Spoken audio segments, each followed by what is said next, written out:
Alors à présent, on va se concentrer sur ici cet exemple-là en bas. On va voir qu'il y a quelques paramètres avancés au niveau du sélecteur de plage notamment. Et on va pouvoir rajouter d'autres paramètres. Vous allez voir dans notre cas, on va rajouter un sélecteur de tremblement pour générer une variation aléatoire des différentes propriétés qui affectent le fameux sélecteur de plage. Alors on va repartir de l'un de nos exemples. Là j'ai deux exemples que j'avais réalisés. Je vais cacher celui du haut. Ici je vais aller supprimer l'animation. Comme ceci, je vais repartir donc d'un texte qui n'est absolument plus animé du tout. Donc pour réaliser l'exemple qu'on a vu en vidéo, on va déjà accéder au calque-texte. Je vais même supprimer le précédent comme ceci. Et je vais animer par exemple un paramètre de position comme ceci. Et je vais aussi rajouter un paramètre d'échelle et de, soyons fous, de rotation. Allez, hop, comme ceci. À partir de là, par exemple, vous mettez comme ceci une position en X et en Y. Vous allez augmenter la taille comme ceci et mettre une valeur de rotation. Là, vous le dites, mais il n'y a pas d'animation, il n'y a rien du tout. J'aimerais générer ici une animation totalement aléatoire autour de ces variations de propriétés. Pour cela, vous avez moyen d'ajouter, on a vu, une propriété. Ça, on a vu comment ça se passait. Mais vous pouvez également ajouter un sélecteur, soit de plage, soit surtout de tremblement. À partir du moment où vous rajoutez un sélecteur de tremblement, hop, je vais mettre comme ceci. Vous voyez, vous avez votre texte qui vibre comme ceci de manière totalement aléatoire. Alors comment est-ce que c'est possible? Si on accède aux différentes options du sélecteur de tremblement, il y a encore une fois des tonnes et des tonnes d'options qui vous permettent de vous baser sur les caractères ou les mots, les lignes, etc. Par exemple, vous pouvez se mettre sur les mots, vous voyez que là, c'est par mot que ça se passe. Voilà, donc vous n'avez absolument aucune limite à votre création ici. Ce qui nous intéresse surtout, c'est le nombre de tremblements par seconde. Vous pouvez augmenter la vitesse, c'est-à-dire que si je reste à 2 et que je lance une prévisualisation, voilà en termes de vitesse ce que ça donne. Donc vous avez une variation de rotation, d'échelle et de position. N'oubliez pas que ce sont toutes les propriétés qu'on a mises au début. À partir de là, on peut dire qu'on veut verrouiller les dimensions.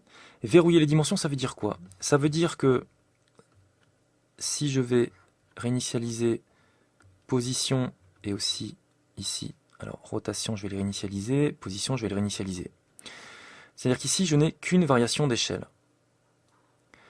Si je reviens ici dans le sélecteur de tremblement et que je lui dis de verrouiller les dimensions, il va faire des déformations proportionnelles. Ça équivaut exactement à ce qu'on peut voir ici. Verrouiller les dimensions, c'est ce qui se passe ici, c'est-à-dire mettre ici des contraintes pour lier de manière proportionnelle le X et le Y. Si par contre vous dites non, il va réaliser, vous voyez ici, vous avez une lettre qui a été à la fois stretchée en verticale, mais aussi stretchée, hop, en horizontale, mais pas sur les mêmes valeurs. Là en négatif et là en positif. Donc moi, pour que ça soit un peu plus joli, je vais dire oui pour le verrouillage des dimensions. Et vous pouvez, si la proposition aléatoire qu'il vous propose ne vous plaît pas, vous pouvez parfaitement aussi vous baser sur une autre variante, comme ceci. Moi, je vais rester à 0, comme ceci.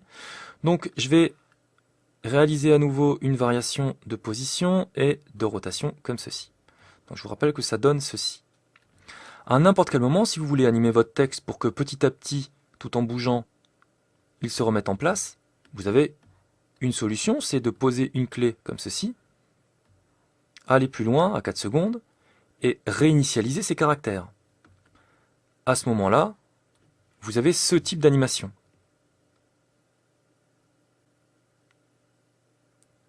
Si au contraire, je vais tout simplement supprimer les animations comme ceci.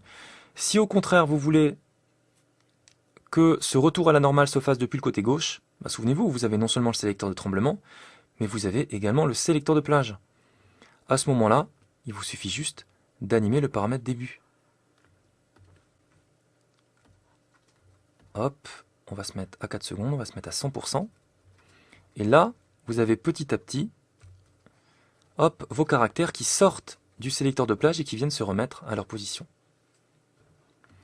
Donc vous voyez que non seulement vous allez pouvoir rajouter un sélecteur de plage, c'est-à-dire que ici, vous avez plusieurs propriétés qui affectent un sélecteur de plage, mais rien ne vous empêche d'avoir deux sélecteurs de plage pour avoir deux vagues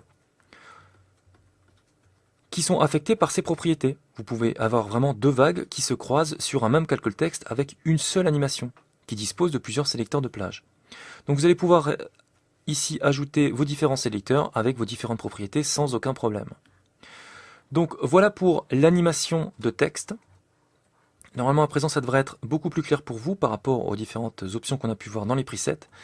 Vous allez pouvoir comme ça créer vos animations de texte.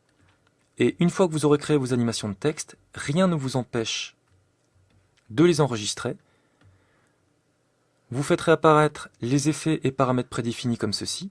Et vous allez pouvoir ajouter ici, en faisant un drag and drop, vos animations. Ici, automatiquement, quand vous faites un drag and drop dans cette fenêtre d'effets et paramètres prédéfinis, il vous ouvre un explorateur. Là, il vous met par défaut dans Animate In, parce que c'est là où j'étais la dernière fois. Donc rien ne vous empêche de créer votre propre dossier, évidemment. Là je vais mettre par exemple dans Animate In, et je vais mettre, alors c'était variation, je vais l'appeler, hop, variation. J'enregistre. À ce moment-là, si je vais dans les animations paramètres, enfin animations prédéfinies, ici, et que je vais dans le texte et dans Animate In, à ce moment-là, vous avez variation qui est là. Vous avez créé votre propre preset et vous pouvez évidemment maintenant venir le rechercher. La deuxième solution pour enregistrer vos presets, c'est tout simplement de sélectionner ici une animation, avec des clés comme ceci et tout ça. Vous sélectionnez, vous allez dans Animation, et vous lui dites enregistrer l'animation prédéfinie. De la même manière, vous accédez exactement au menu que nous venons d'évoquer. Donc voilà pour tout ce qui concerne les animations de texte personnalisées et l'utilisation et l'enregistrement surtout de presets personnels pour pouvoir ensuite les rappeler dans des animations futures.